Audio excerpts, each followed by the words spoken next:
अच्छा, अरे ये बताइए, क्योंकि आप मधुबनी से और सीवान में क्या कुछ फर्क दिखाई पड़ता है क्या? अच्छा, लेकिन जो दूर रहते हैं वो तो उनको वो सुनते हो तो समझते होंगे कि सीवान में बहुत हत्याएं होती है, गोली चलती है, लेकिन जब नजदीक से आप खुद लोगों से मिलते होंगे तो आपको प्रेम मिला, बहुत प्रेम मिला, बहुत प्यार मिला। सीवान में रहते कहाँ हैं आप? जी, हम सीवान में सुगला टोली में रहते। शहाबुद्दीन के बारे में कब सीवान में तब सुने थे कि पहले भी सुने थे? ना, ऐसा था कि हम पहले जब मतलब पेपर वगैरह पढ़ा करते थे और तरह तरह की जो खबरें छपती थी तो उससे लगता था कि भाई सीवान काफी मतलब उग्र जगह है ना, नहीं जाना चाहिए, लेकिन मजबूरी ने इस जगह लाया कमाने खाने के लिए। लेकिन आने के बाद मैं कह रहा था कि दूर से जो चीजें दिखाई देती है पास आने बाद बदल जाती है। अच्छा, लॉकडाउन में भी सीवान में? लॉकडाउन में थे तो मुझको ऐसा महसूस लॉकडाउन में खाने को बहुत दिक्कत होता होगा? नहीं, बहुत फरवानी थी। लोग आ करके पैकेज बना करके देते रहे, जो किराना के जितने सारे आइटम है, तेल है, साबुन है, तेल, चावल, दाल सब मिलता था। जी, रिफाइन, चीनी, चाय पत्ती, यहाँ तक के लोग दे आते थे। तो 6 महीना साल भर का बात है, इतना दिन लोगों ने किया, इतना कोऑपरेट किया कि उस रकम को मैंने साल भर खाया। सीवान के लोग दरिया दिली कि साल भर इनको समझ लीजिए कि सोचना नहीं पड़ा। चलिए तो हम लोग चाय पे चर्चा कर लेते हैं। नहीं, घर का खर्चा है। तो आप यहाँ क्या कर रहे हैं? चाय की दुकान में बैठे हुए क्या कर रहे थे यहाँ पे? जी, मैं यहाँ फेरी करते करते आया हूँ और थोड़ी सी भूख महसूस हुई है, तो ये चना और चूड़ा खा करके और चाय पी रहे हैं। तो फेरी का काम करते हैं? जी, मैं फेरी का काम कर रहा हूँ। रहने वाले कहाँ के हुए आप? जी, मैं मधुबनी डिस्ट्रिक्ट से हूँ, हरलाखी प्रखंड से हूँ। अच्छा, मधुबनी जिला से हैं? जी, मधुबनी जिला तो सीवान में, और हम लोग सीवान तो बहुत दूर है मधुबनी। जी, लेकिन कमाने खाने के लिए तो इंसान कहीं कोई जा सकता है, करना पड़ता है ना? जी, रोजी कमाने के लिए तो लोग कहीं भी जा सकते हैं। कितना किलोमीटर है यहाँ से मधुबनी? जी, लगभग मैं समझता हूँ कि 300 से 350 किलोमीटर के अंदर में है। लगभग 300-350 किलोमीटर। जी। सीवान में रहते कहाँ हैं आप? जी, हम सीवान में सुगला टोली में रहते हैं, शहीदी मस्जिद के आसपास में हमारा डेरा है। मोहल्ले में? नहीं। जी। तो एक बात बताइए, सुकुलटोली मोहल्ले में रहते हैं और अभी जो हम लोग यहाँ पे मुलाकात हो रही है, आपसे बातचीत हो रही है, जी, करीब 30-35 किलोमीटर दूर आज हम लोग आए हैं। जी। इतना दूर का रोज मतलब सफर रोज कर लेते हैं? जी, मैं इससे ज्यादा दूर भी जाता हूँ, यहाँ से मोहम्मदपुर भी जाते हैं, इब्राहिमा भी जाते हैं, कोयनी भी जाते हैं, इसलिए कि जब तक ज्यादा दूर का सफर तय नहीं करेंगे तो मेरा जो देहात में माल बिकता है टाउन में नहीं बिकता है। अच्छा, टाउन में नहीं बिकता? जी, हम लोग का जो आइटम है वो ज्यादातर देहात में ही बिकता है। देहात में बिकता है? जी।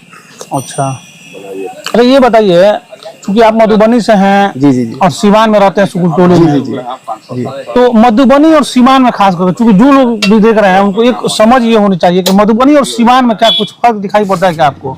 मैं कैसा लगता है पहले तो ये बताइए, कैसा महसूस होता है? महसूस तो अच्छा लगता है और अच्छा भी है जी, सीवान अच्छा भी है।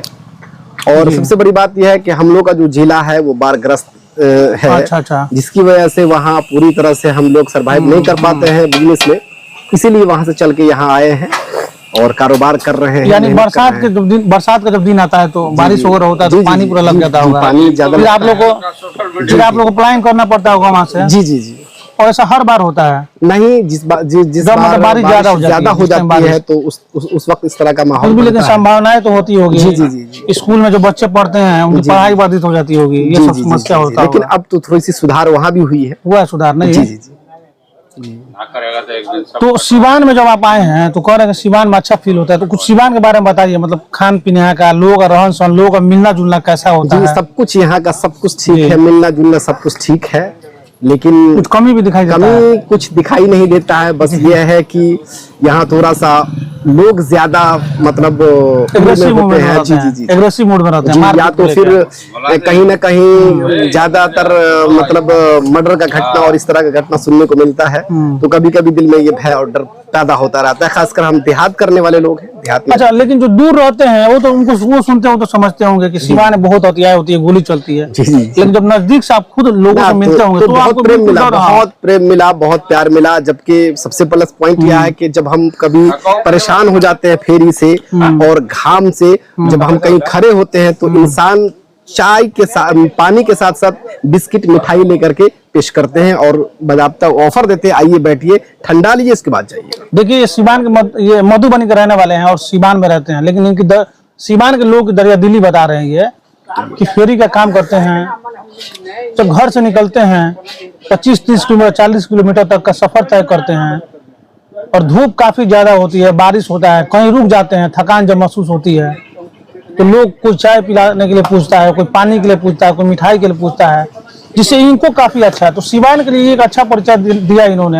हालांकि थोड़ा सा इनको डर भी बना रहता है कि आए दिन जिस तरह से हत्याएं हो जाती हैं, लूट छिनतई की घटना होती है।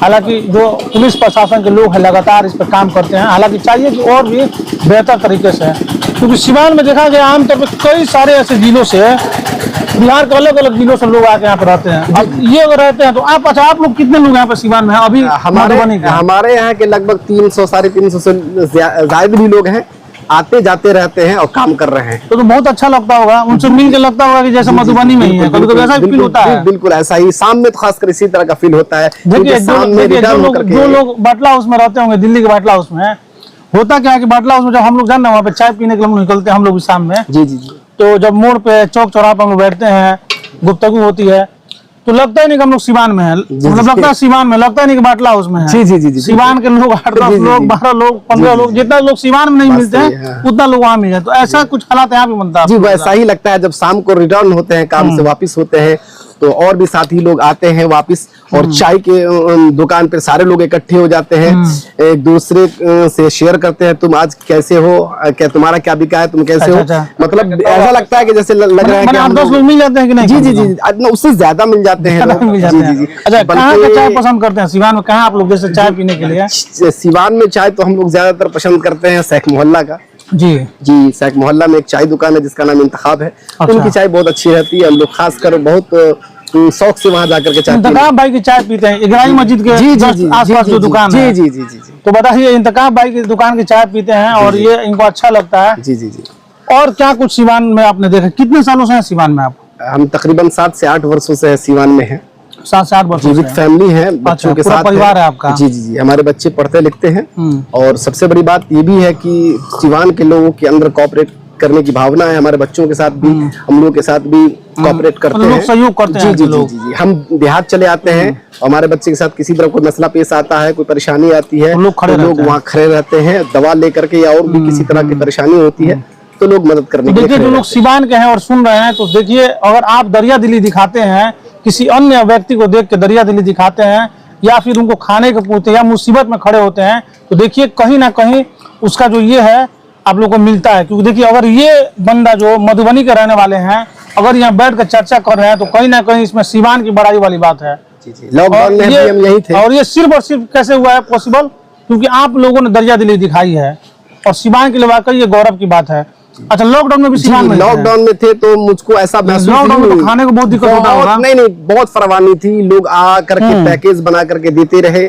जो किराना के जितने सारे आइटम है, तेल है, साबुन है, तेल, चावल, दाल सब मिल जाता था। जी, रिफाइन, चीनी, चाय पत्ती, यहाँ तक के लोग दे आते थे। तो 6 महीना साल भर का बात है, इतना दिन लोगों ने किया, इतना कोऑपरेट किया कि उस रकम को मैंने साल भर खाया। साल भर खाया? जी जी। बताइए, ये के बाद कितनी बड़ी बात है। कोरोना काल में जब कोई एक दूसरे को पूछता नहीं था, लोग दिल्ली मुंबई जैसे शहर को छोड़ के भाग रहे थे उस शहर से, वैसे मामले में सिवान जैसा शहर और सिवान के लोगों की दरिया दिली कि साल भर इनको समझ लीजिए कि सोचना नहीं पड़ा। क्योंकि देखिए, ये जो आदमी हैं ये फेरी का काम करते हैं, और आप भी समझ सकते हैं कि फेरी के काम में खूब पैसा कमाते होंगे, तो 300-400 रुपए कमाते होंगे पर डे, 300-400 रुपए, और उसमें भी जिस दिन तबीयत खराब हो जाती होगी उसी पैसे से गुजारा करना पड़ता होगा। बावजूद इसके अगर 1 साल तक लोगों ने कोरोना में, लॉकडाउन में इनके साथ खड़ा रहा, तो कहीं ना कहीं इस बात को ये बता भी रहे हैं। अगर आप लोगों को भी अच्छा लगता है कि सिवान का ये बात और सिवान के बारे में सुनकर अच्छा महसूस हो रहा है, तो इस चीज़ को जरूर शेयर कीजिएगा, ताकि और भी लोग इससे इंस्पायर हो, और भी लोग जो सिवान के हैं दूसरे लोगों की मदद करें। अच्छा, शिक्षा का क्या स्थिति है? जैसे मधुबनी का शिक्षा और यहाँ का शिक्षा, यहाँ जब बच्चों को पढ़ाते हैं वहाँ पढ़ाते हैं, तो शिक्षा में तो कोई ऐसा, लेकिन वहाँ से थोड़ा सा स्टैंडर्ड जरूर है शिक्षा का है, जी, शिक्षा को लेकर। जी जी जी। क्योंकि सिवान के अंदर बहुत सारा ऐसा इंस्टीट्यूट है या प्राइवेट स्कूल है या और भी है, पढ़ाई का जो नज्म है वो सही से ठीक ठाक। अच्छा, सिवान में ये बताइए, शहाबुद्दीन के बारे में कभी सुना है कि नहीं आपने? जी, मैंने सुना है, और मैं उनके ससुराल में भी रूम, मतलब उनके ससुराल जो है, जो हैना साहब के मैके हैं, हम, उसमें अभी तक हमारे गांव के लोग भी रहते हैं।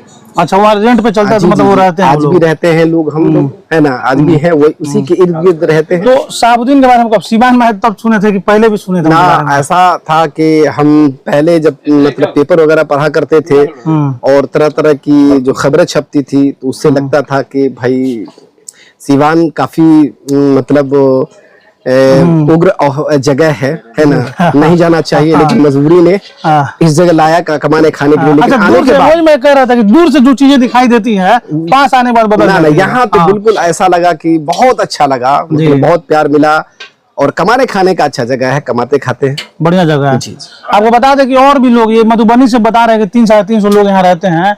हमारी और भी कई जिलों के लोगों से बात हुई जो कि आज पूर्णिया कटिहार से चल के सिवान आए, और आप यकीन मानिए सिवान उनको इतना पसंद आया कि वो सिवान के ही रहने वाले हो गए और सिवान के ही निवासी बन के रह गए हो। तो ये एक अच्छी चीज है और इस पर हम लोग लगातार इस तरह का चर्चा करते रहेंगे। हमारा एक खास कार्यक्रम शुरू होने वाला है जिसमें हम लोग रिक्शों वालों की कहानी बताएंगे।